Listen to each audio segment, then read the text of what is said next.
Assalamualaikum warahmatullahi wabarakatuh. Waalaikumsalam warahmatullahi wabarakatuh. Bismillahirrahmanirrahim. Ya, ketemu lagi dengan pembelajaran matematika bersama saya Pak Wahyu.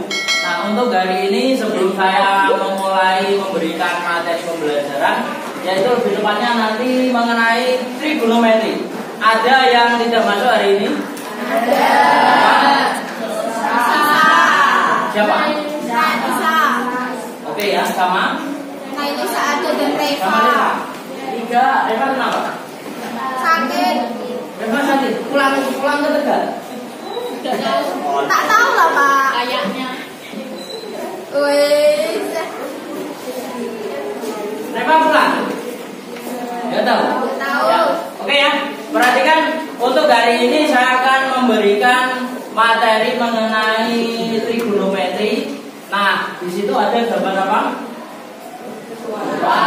Menara mercusuar ya. Atau bisa saja nanti menara yang tinggi, misalkan menara Eiffel, atau gedung yang tinggi, atau misalkan saja pohon yang tinggi. Kenapa saya tampilkan gedung, menara ataupun pohon?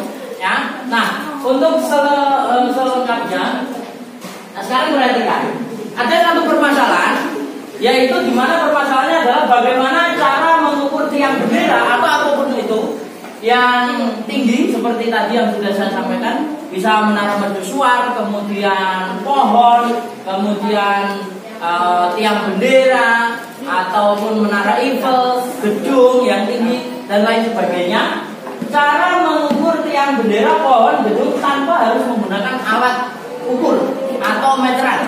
Jadi kan kita nggak mungkin menghitung, misalkan kalau bendera bisa dikemukakan kemudian ditarik pakai meteran. Nah sekarang kalau gedung masa mau merupakan gedung kan nggak mungkin. Ya?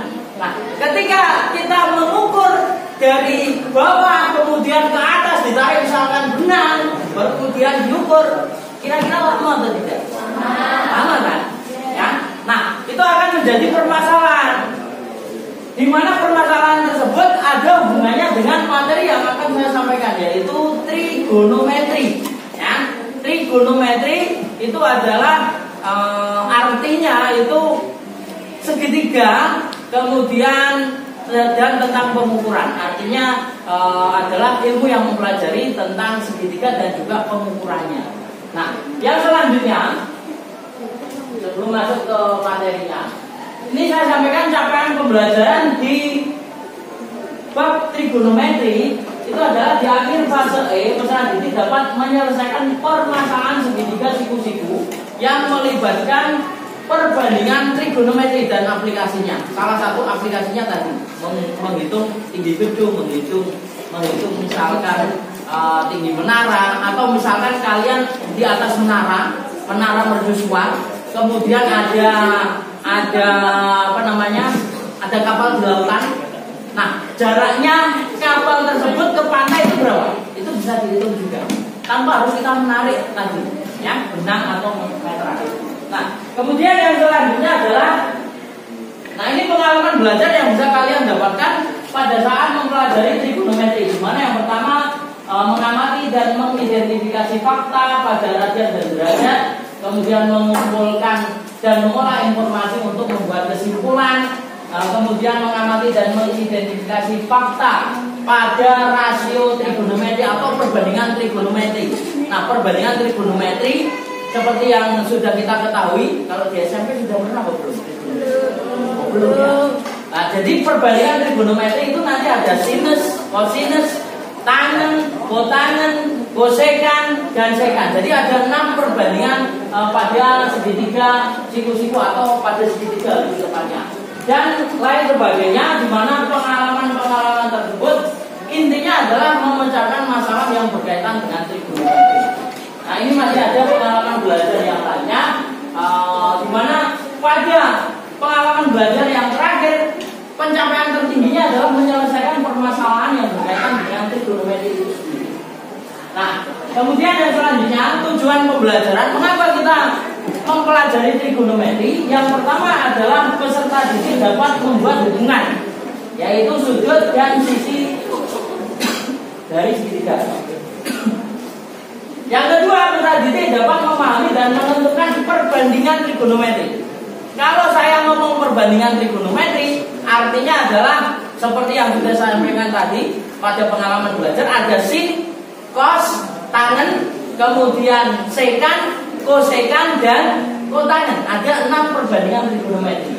Dan yang terakhir itu berkaitan dengan keterampilannya, yaitu peserta didik dapat menyelesaikan masalah kehidupan sehari-hari dengan konsep perbandingan trigonometri. Ya. Oke, yang selanjutnya. Nah, oke, perhatikan. Sebelum kalian ke perbandingan trigonometri, maka kalian harus tahu terlebih dahulu yang dinamakan dengan sudut. Karena hubungannya nanti dengan sudut. Sudut itu dalam satu lingkaran penuh, satu putaran penuh, di mana sudut biasa kita mengenalnya satuannya adalah derajat. Walaupun sudut itu sebenarnya satuannya tidak harus derajat, ada radian, ada grad. Tapi yang biasa kita kenalkan ke pelajar SMA itu kalau nggak derajat, radian. Ya. Nah, ada sudut positif dan sudut negatif. Perhatikan koordinat kartesius tersebut. 0 derajat itu dimulai pada sumbu X positif. Kemudian kalau dia sudutnya adalah positif, maka arahnya berlawanan jarum jam. Ya, jadi ke sana. Nah, sudut theta ini kalau dia membagi 2, itu berarti sudutnya adalah 45 derajat. Ya. Kalau dia sampai ke Y, pengukurannya dari X kemudian sampai ke Y, X positif sampai Y positif, itu nanti sudutnya berarti 90 derajat atau siku-siku. Nanti yang akan kita pelajari dan seterusnya. Nah, kalau sudut negatif berbeda, tinggal dibalik saja. Dia searah jarum jam. Mulainya dari X positif kemudian searah jarum jam. Ya, besarannya sama. Kalau sampai sini berarti 90 derajat. Kalau lurus berarti 180 dan seterusnya. Ada pertanyaan sampai sini? Sudut. Lanjut, yang selanjutnya adalah perbandingan trigonometri yang lebih tepatnya pada segitiga siku-siku, di mana perbandingannya nanti yang akan saya sampaikan adalah sin, cos, tangen. Ya, sebenarnya ada 6, tapi nanti saya tuliskan saja di sini. Nah, karena perbandingan trigonometri itu pada segitiga siku-siku, maka kalian harus paham terlebih dahulu segitiga siku-siku itu sendiri. Nah, sekarang perhatikan. Sebenarnya di presentasi tersebut sudah ada segitiga siku-sikunya, tetapi saya gambarkan kembali segitiga siku-siku.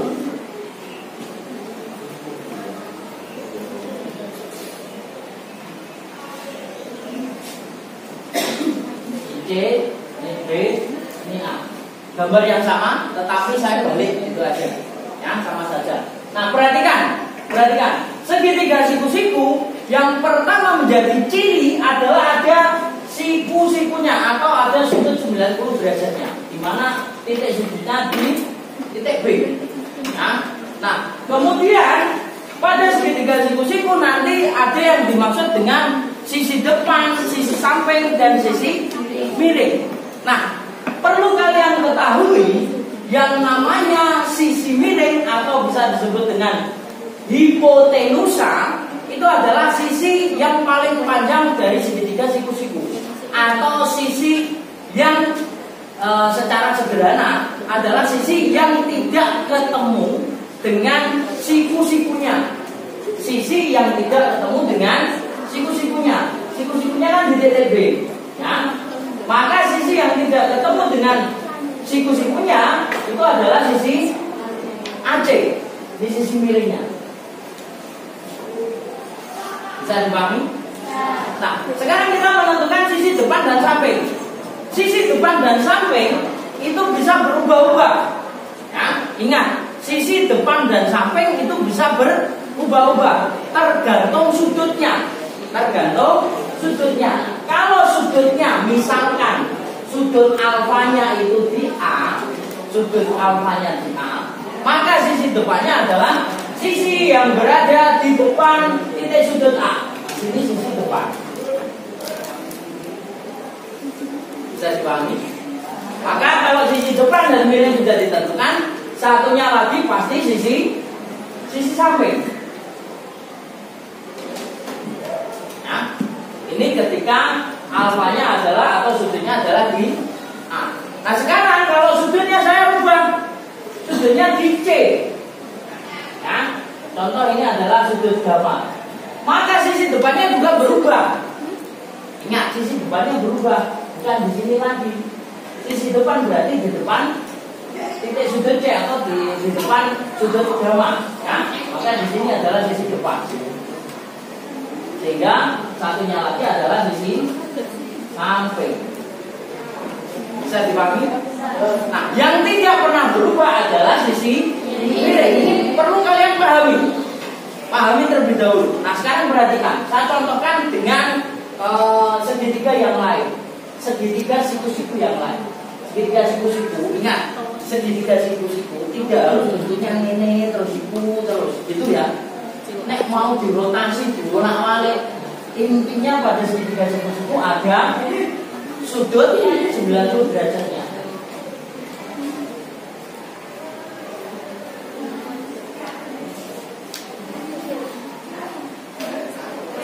Segitiga siku-siku, ya, sudut 90 derajatnya di mana?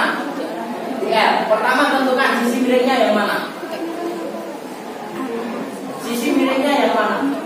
Sisi miring adalah sisi yang tidak ketemu titik siku-sikunya. Orang ketemu ini. Paham ya? Nah sekarang kita tentukan sisi depan dan sampingnya. Itu tergantung dari sudutnya. Sudut yang diminta apa? Kalau sudut yang diminta M, depannya yang mana? M, di depan. Kemudian sampingnya berarti, ya, paham ya? Sekarang saya ubah lagi. Kalau yang diminta sudutnya adalah 3, maka sisi depannya yang mana? M. Kemudian sisi sampingnya, paham? Satu lagi dikit.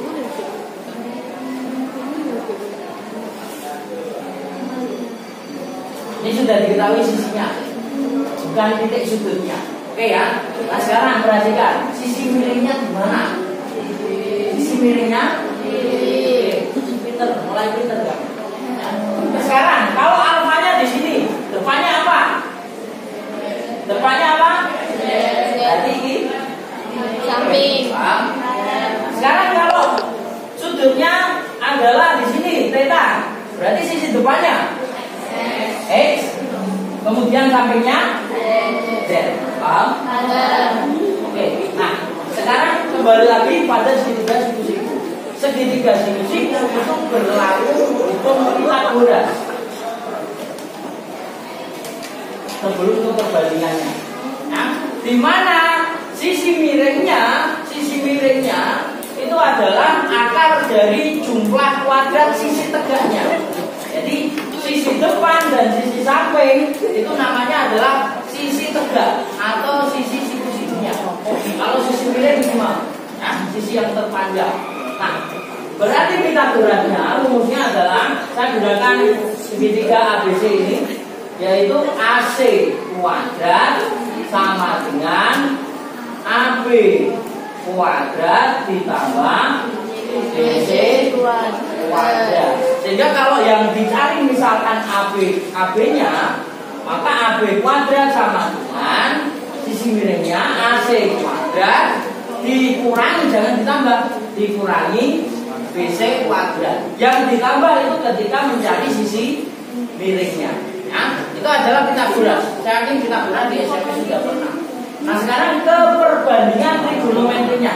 Ya, perbandingan trigonometri itu ada 6. Di mana yang paling utama yang harus kalian hafalkan,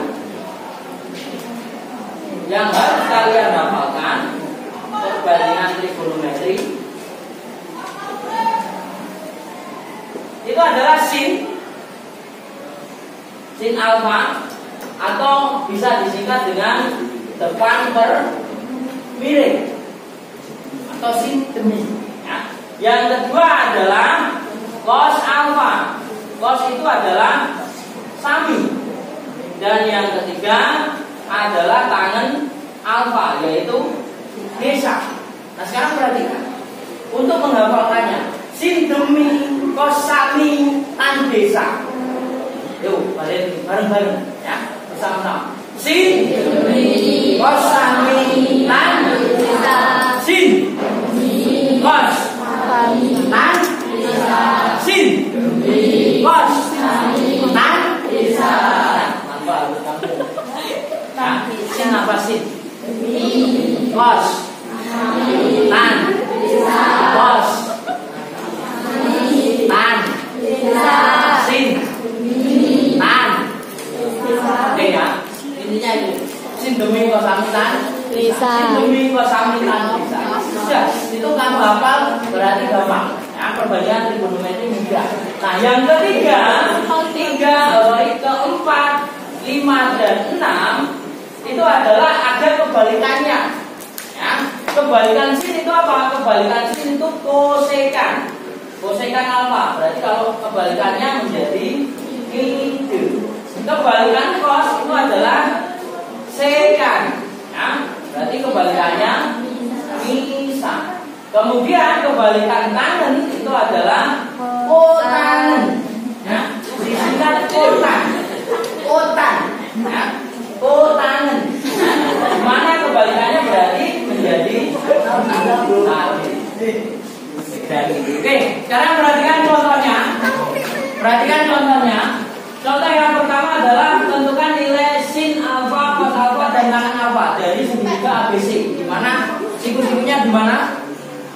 Siku-sikunya di mana? A, ya. Kemudian alfanya di titik mana? B. Berarti sisi miringnya terlebih dahulu. Sisi miringnya yang mana? BC. Kemudian sisi depannya yang mana? AC. Sisi sampingnya? Sudah. Kalau sudah tinggal tentukan saja sin alfa. Sin itu apa tadi? Sin itu apa? Berarti apa dibagi apa? Depan. Nah, depan ini berarti apa? Sisi apa depannya? AC dibagi DC. Yang kedua, apa itu pertanyaannya? Cos, cos ya. Cos, sami, samping miring. Sampingnya tadi apa? AB. Kemudian miringnya DC. Yang terakhir, tangen alfa. Tangen itu apa? Bisa. Berarti apa per apa? AC per kan sederhana sekali. Ya. Oke. Contoh yang kedua, perhatikan di sini sudah ada segitiga siku-siku di mana ada angka atau ada panjang dari sisi-sisinya. Nah, pertanyaannya masih sama, menentukan nilai sinus, kosinus dan tangen. Nah, yang diketahui adalah sisi KL itu panjangnya 12 cm, kemudian sisi LM panjangnya adalah 5 cm, di mana siku-sikunya di L. Nah, untuk menentukan nilai dari perbandingan trigonometri, maka kalian harus terlebih dahulu mencari sisi KM-nya. Sisi KM itu sisi apa? Sisi miring. Ya. Berarti KM kuadrat sama dengan ya, KL kuadrat ditambah LM kuadrat. KL-nya berapa? 12 kuadrat ditambah 5 kuadrat. Atau berapa? 12 kuadrat itu 144 ditambah 25 itu hasilnya adalah 160. Sehingga KM sendiri adalah akar dari 169 atau hasilnya sama dengan 13. Nah, karena sisi miringnya sudah tahu, berarti kita bisa melakukan perbandingannya mulai dari sin. Sin itu apa tadi perbandingannya? B. Ya. Depannya yang mana? Apanya di sini? Depannya berarti kan ini. 12 per 13. Cos alfa. Cos itu apa tadi? Sami, samping per miring. Sampingnya berapa? 5 per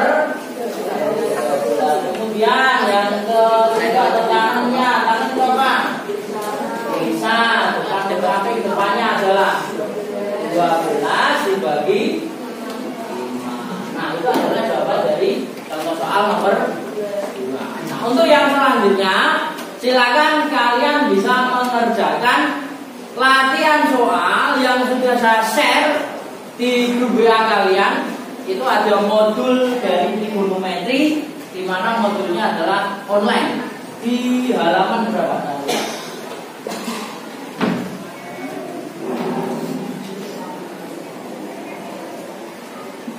Ya, ini ya.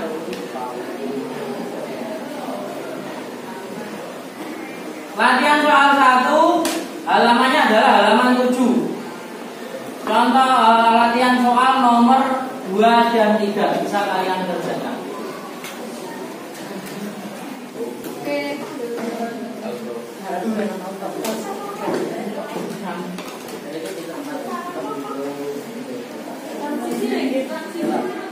Rapat gabung.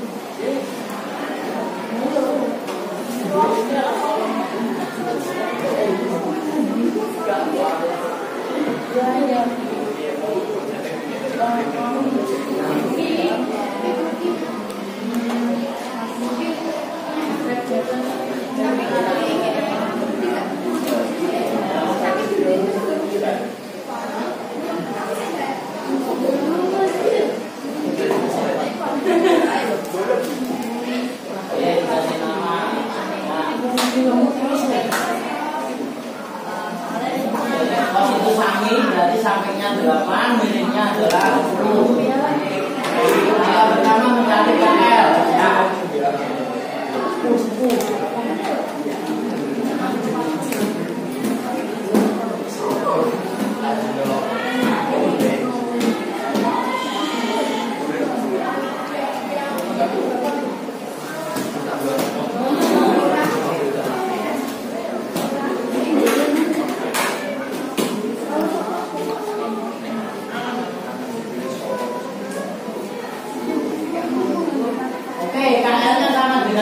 Bisa dituliskan di segitiganya. Nah, pertanyaannya adalah menentukan nilai perbandingan trigonometri yang lainnya. Berarti ya selain cos, sin, tangen. Kalau mau lengkap berarti sekan, kosekan dan tangen juga. Nah, itu disederhanakan ya. Oke. Nah, sinnya adalah 35, tangannya itu bisa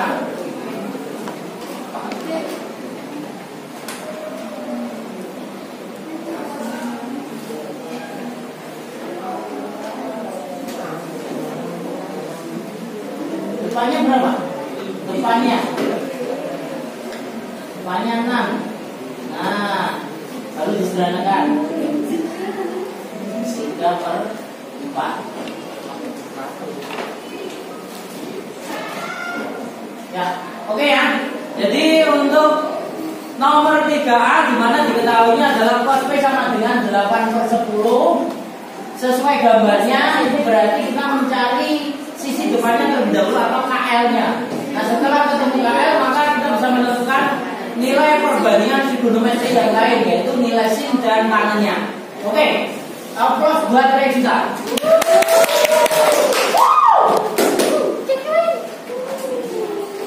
Baik, jadi itulah pembelajaran kita pada pagi hari ini, yaitu lebih tepatnya adalah perbandingan trigonometri pada segitiga siku-siku.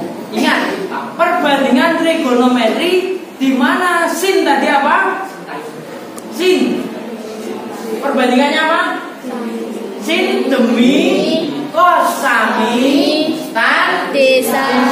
Itu hanya berlaku pada segitiga siku-siku. Jadi nanti kalau segitiganya bukan siku-siku, segitiganya misalkan segitiga sama kaki, segitiga sama sisi, tidak segitiga siku-siku, maka nilai perbandingan sin demi cos sami tan desa itu juga tidak berlaku ya. Itu ya. Itu yang bisa saya sampaikan pada pertemuan hari ini. Saya lanjutkan di pertemuan selanjutnya, yaitu mengenai nilai-nilai sudut istimewa atau nilai perbandingan trigonometri sudut istimewa dari mulai 0 derajat sampai 360 derajat. Ya, bisa kalian pelajari di modul yang sudah saya bagikan di grup WA tadi untuk nilai perbandingan trigonometri sudut istimewanya. Ya, saya akhiri pertemuan hari ini. Selamat pagi. Assalamualaikum warahmatullahi wabarakatuh. Waalaikumsalam.